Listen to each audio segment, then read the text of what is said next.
कार्यक्रम के प्रायोजक हैं श्री मदन भाई रेखाबेन हुमड़, रूपेन प्राची हुमड़, अनगवीर आर्शवीर हुमड़, रिक्ता विशाल सेठी, आरिका अर्जुन सेठी। भव्यात्मा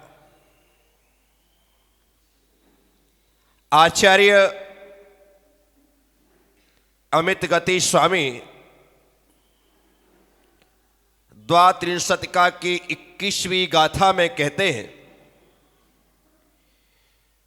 नक्षता मन मतमान मूर्छा विषाद निद्रा भय शोक चिंता छतो न लेने वितरो प्रपंच तम देव माप्तम शरणं प्रपद्ये।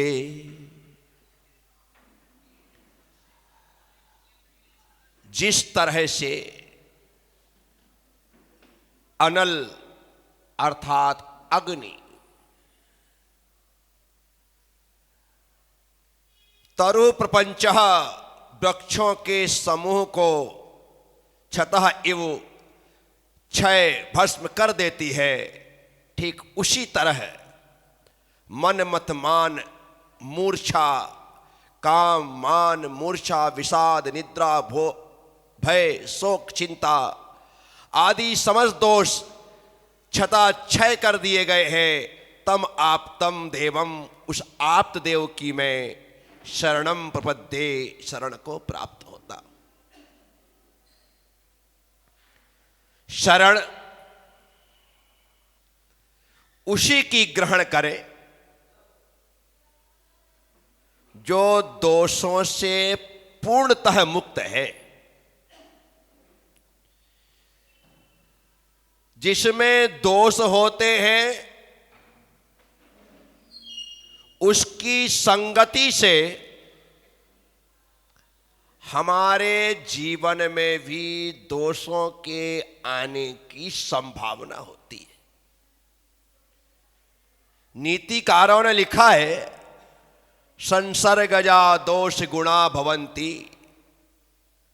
जैसा संसर्ग होता है वैसे गुण और दोष उत्पन्न होते।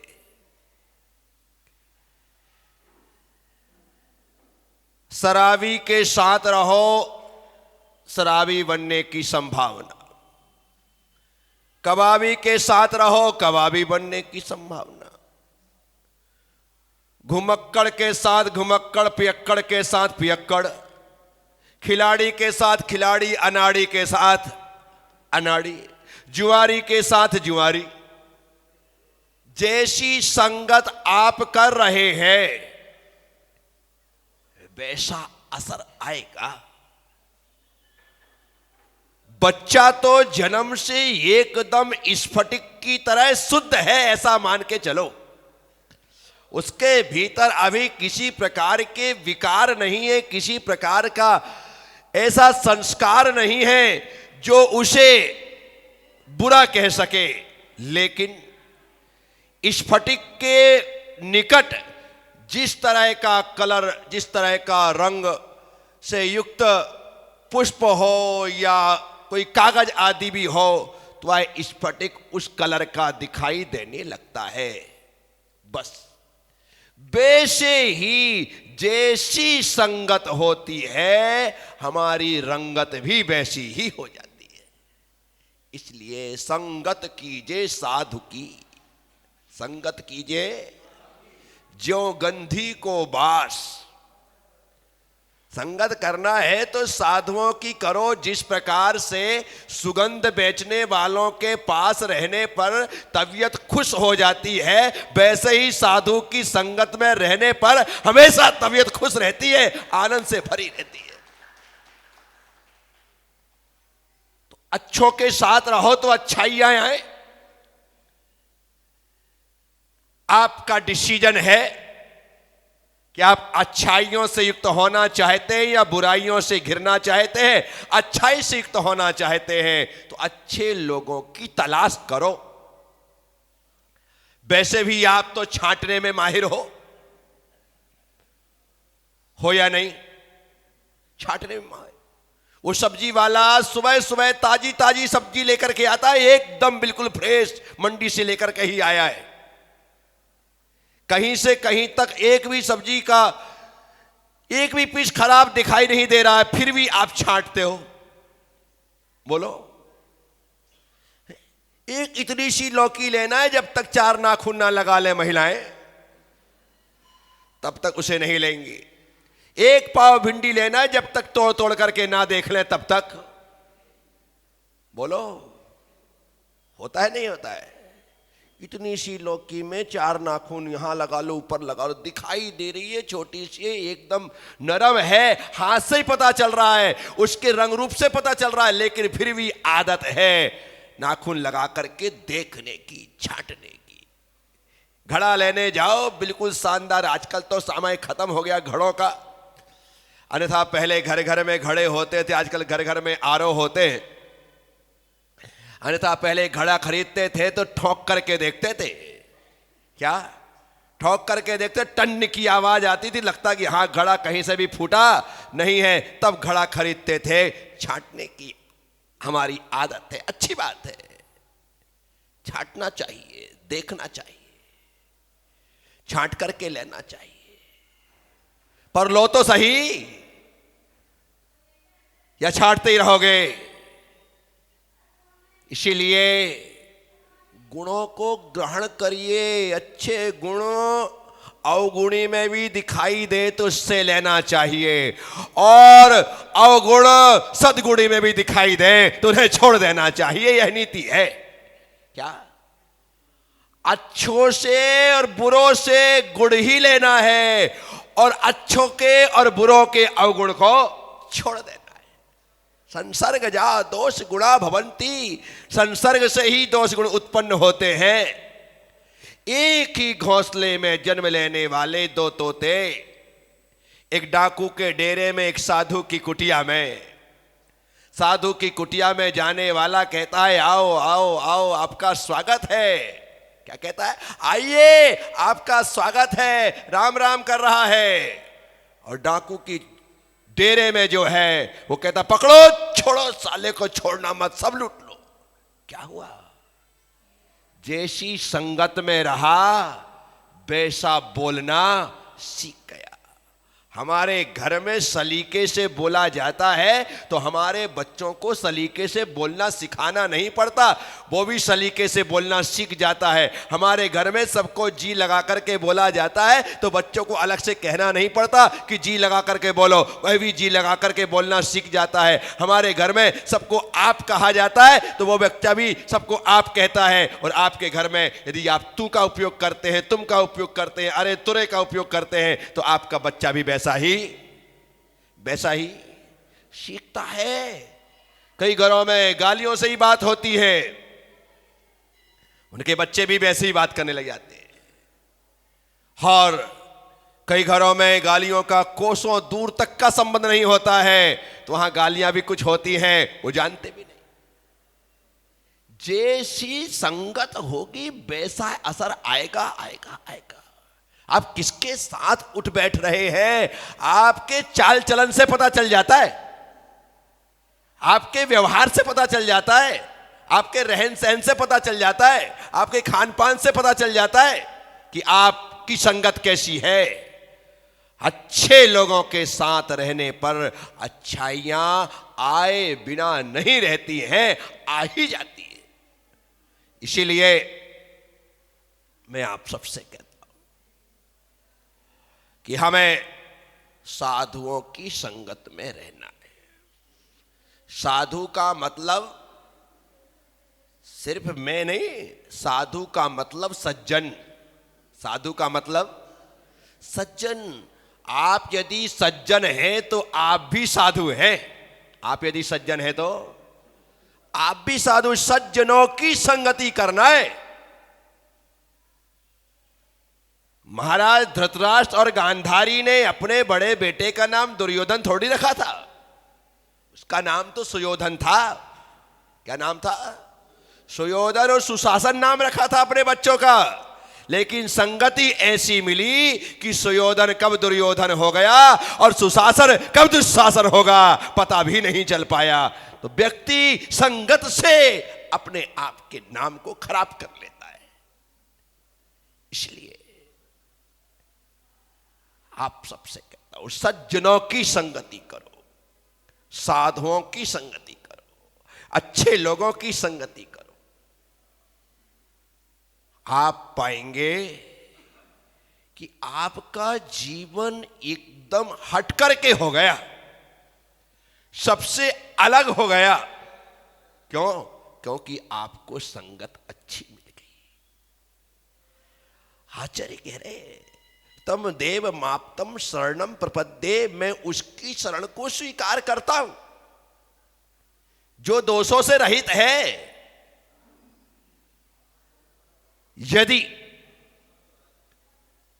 दोषों पर हमने ध्यान नहीं दिया, दोषों को नजरअंदाज कर दिया, तो आज नहीं तो कल वो तकलीफ देंगे। रास्तों में कांटे बिछे हैं, आजकल तो आप संभल करके निकल गए,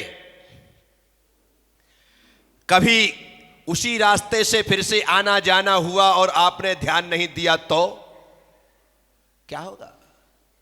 इसलिए रास्तों में कांटे हैं तो 1 मिनट रुक कर के कांटे को हटा दो, क्योंकि आपको तो दिख गया है, आपके बेटे को चुभ गया तो उसके जिम्मेदार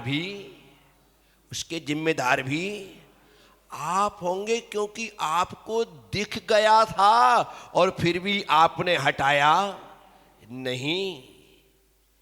इसीलिए हमारे परिवार में यदि कहीं से कोई किसी प्रकार का कांटा दिखाई देता है, जिसे भी कांटा दिखे उस व्यक्ति को ही हटा देना चाहिए, क्योंकि हमारे परिवार का कोई भी व्यक्ति उस कांटे की चुभन से युक्त ना हो, इसका ख्याल रखना हमारा दायित्व होता है। साथी, हटाना तो पड़ेगा। और हम सोचते हैं मैं बच गया, मुझे नहीं चुभा, मुझे दूसरों की क्या चिंता, वो उनके पास आंख नहीं है क्या, वो भी देख करके चले? नहीं। चाणक्य नीति को यहां पर यदि हम ध्यान में रखते हैं, एक कांटा पैर में चुभा, एक कांटा, पढ़ा है ना आपने कि नहीं पढ़ा है? चाणक्य के पैर में कांटा चुभा, उन्होंने अपने पैर से कांटा तो निकाला, लेकिन कांटे के पेड़ को काट डाला। पेड़ ही नहीं काटा, उसकी जड़ तक उखाड़ डाली कि कांटे का नामो निशान नहीं होना। मेरे पैर में चुभा है और मैंने निकाल दिया है, काम खत्म नहीं, ये कांटे का पेड़ है, अभी तो मेरे पैर में चुभा है, आने वाली पीढ़ी के हर पैर में चुभ गया तो फिर उस पीढ़ी का क्या होगा? ऐसा सोच करके हमारे बुजुर्गों को अपने परिवार में यदि कहीं से भी आती हुई जरा सी कोई बुराई दे तो उसे उसी समय विराम लगा देना चाहिए, उसी समय रोक देना चाहिए। नाव में छेद हुआ और नाविक देख रहा है, सोचता है छोटा सा छेद है, इससे क्या होगा, पर ये तो ख्याल रख, नाव में तुझे 24 घंटे नहीं रहना है, लेकिन नाव को 24 घंटे पानी में रहना है। नाव को 24 घंटे पानी में रहना है, और उस छोटे से छेद से पानी यदि बूंद बूंद भी आता है तो एक समय ऐसा आएगा कि वह पानी नाव को डुबाने में कारण। आपके घर में बाथरूम है और बाथरूम में नल है, कई बार नल से एक एक बूंद पानी टपकता है, एक एक बूंद पानी टपकता है। आप यदि उस पानी टपकने वाले नल के नीचे एक बाल्टी रख दो तो कितने देर में भर जाएगा? कितनी देर में? घंटे, 2 घंटे, 4 घंटे में बाल्टी पूरी भर जाएगी। कितना पानी गिर रहा था? एक एक बूंद, वह भी रह रह कर टपक रहा था, उससे पूरी बाल्टी भर गई। विचार करना, एक कहावत है ना, बूंद बूंद से। वहां पर तो संग्रह व्यक्ति को बता रहे कि भाई कुछ बचाता रहे तो कम से कम एक एक रुपया से तेरा घड़ा भर जाएगा। जिस प्रकार से बचपन से हमने गुल्लक में एक एक रुपया डाला और एक दिन वह गुल्लक पूरी भर जाती है। जब डाल रहे थे तब 1 रुपया था, जब डाल रहे थे तब 1 रुपया था, 50 पैसा था, 10 पैसा था। और जिस दिन गुल्लक भर गई और हमने गुल्लक फोड़ी, उस दिन 1 रुपया निकला। इतने सारे रुपए निकले, इतने सारे पैसे निकले कि पूछो क्या हुआ। बूंद बूंद से, जब बूंद बूंद से एक एक रुपया करके हजारों रुपए हो जाते हैं, तो ठीक इसी तरह अच्छाइयां यदि एक एक करके बढ़ती है तो बुराइयां भी एक एक करके बढ़ती है। तो बुराइयां आना प्रारंभ करें, उसके पहले द्वार बंद कर देना। एक समय था कि हमारे परिवार में रात्रि भोजन पूरी तरह से निषिद्ध था या नहीं? एक समय था। जैनों को जब अन्य लोग बुलाते थे तो स्पेशल कहते थे, जैन साहब आपके लिए हमने शाम को 5 बजे व्यवस्था कर रखी है, ऐसा ना हो कि रात के कारण से आप ना आए, आपको जरूर आना है, आपके लिए समय पर व्यवस्था है। लेकिन धीरे से एक रास्ता खुला और रास्ता खोला श्रेष्ठियों ने और विद्वानों ने। बड़े लोग ही रास्ता खोलते हैं, छोटों की हिम्मत, गरीबों की हिम्मत नहीं होती। बड़े लोगों ने रास्ता खोला। क्या खोला? कि दादाजी का स्वास्थ्य ठीक नहीं रहता है, इस कारण से रात में दवाई और पानी की छूट दे दो। इस कार्यक्रम के प्रायोजक हैं श्री मदन भाई रेखाबेन हुमड़, रूपेन प्राची हुमड़, अनगवीर आर्शवीर हुमड़, रिक्ता विशाल सेठी, आरिका अर्जुन सेठी।